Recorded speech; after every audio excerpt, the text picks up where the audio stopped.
আমাদের 265 জন টাঙ্গাইলের জনশক্তিদের মধ্যে আমাদের মুক্তিযোদ্ধা আছে 265 জন। জামাত ইসলামী 24 জন শহীদ হয়েছে ইসলামী ছাত্র শিবিরে। মুক্তিযুদ্ধকে তো আমরা সর্বোচ্চ মূল্যায়ন করি। আমরা স্বাধীনতা পেয়েছি, এই ভূখণ্ড পেয়েছি, আলহামদুলিল্লাহ। কেমন মুক্তিযোদ্ধারা জাতির শ্রেষ্ঠ সন্তান, আমরা এটা ফিল করি এবং আমরা এটা মূল্যায়ন করছি। এটা আপনাদেরকে ওয়াদা দিয়ে যাচ্ছি এবং এটা ইনফরমেশন দিয়ে যাচ্ছি। জামাত ইসলামী যদি কোনো ক্ষমতায় যায় তখন দেখতে পাবেন যে দেশে স্বাধীনতা সংগ্রামীদেরকে কত শ্রদ্ধা করা হয় এবং তাদের ব্যাপারে কীভাবে সিদ্ধান্ত নেওয়া হয় সেটা তখন দেখবেন। মুক্তিযুদ্ধ আমাদের একটা সম্মানের জায়গা, ঠিক আছে?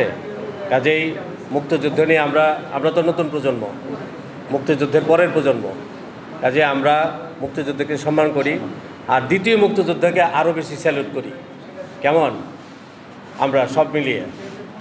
এরপরে কথা হচ্ছে যে মুক্তিযুদ্ধের ওই সময়ে ভুল ত্রুটি এই সকল বিষয় আমরা তো এই যে বিচারটা হলো, আমাদের দায়িত্বশীলদেরকে ফাঁসি দেওয়া হলো, আমরা এই বিচারটা তো মানি না, কোনো অবস্থাতেই মানি না।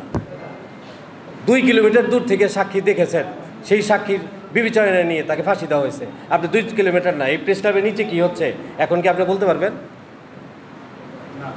এই সাক্ষী নিয়ে যদি কাউকে ফাঁসি দেওয়া হয় সেটিকে ন্যায় বিচার হয়? আমরা ন্যায় বিচার চাই।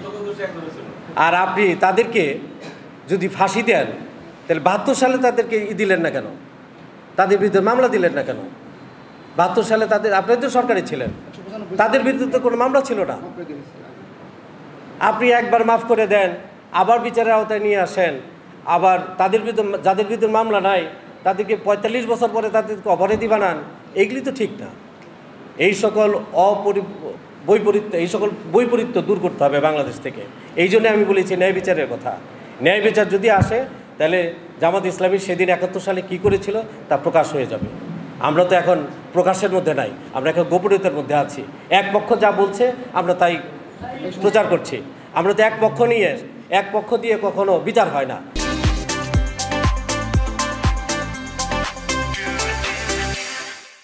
এখন যদি আল্লাহ আমাদেরকে তৌফিক দান করেন, যদি আমরা অ্যাবসলিউটলি কোনো দিন ক্ষমতায় আসতে পারি, এমন শাসন ক্ষমতায় আসতে পারি, সেদিন প্রকাশ হবে সব কিছু, 2 পক্ষের সব কিছু প্রকাশিত হবে। এখনও সব কিছু প্রকাশিত হয় নাই, এই কারণে 71 সালের ব্যাপারে আর বেশি কিছু বলতে চাই না। নিষিদ্ধের ব্যাপারটা এটা নিয়ে আমরা বেশি গুরুত্ব দিচ্ছি না। আমাদের স্বাভাবিক কার্যক্রম শুরু হয়ে গেছে। কেমন যদি হ্যাঁ এটা 1 মাসের মধ্যে আপিল করার বিধান আছে। আমরা আপিলের প্রস্তুতি নিচ্ছি, যে কোনো সময় আপিলের ব্যাপারে আমরা আপিল করে ফেলবো। এরপরে তারা যা সিদ্ধান্ত নেয় আমরা সেটা মাথা পেতে নেব, কোনো অসুবিধা নেই। নামের ব্যাপারেই তো নাম যে কোনোটা দেওয়া যাবে, অসুবিধা নেই। কিন্তু জামাত ইসলামী কার্য শুরু করেছে, আলহামদুলিল্লাহ। আমরা তো জনকল্যাণের কাজ করি ভাই, ন্যায় বিচারের কাজ করি, মানুষের কল্যাণের কাজ করি।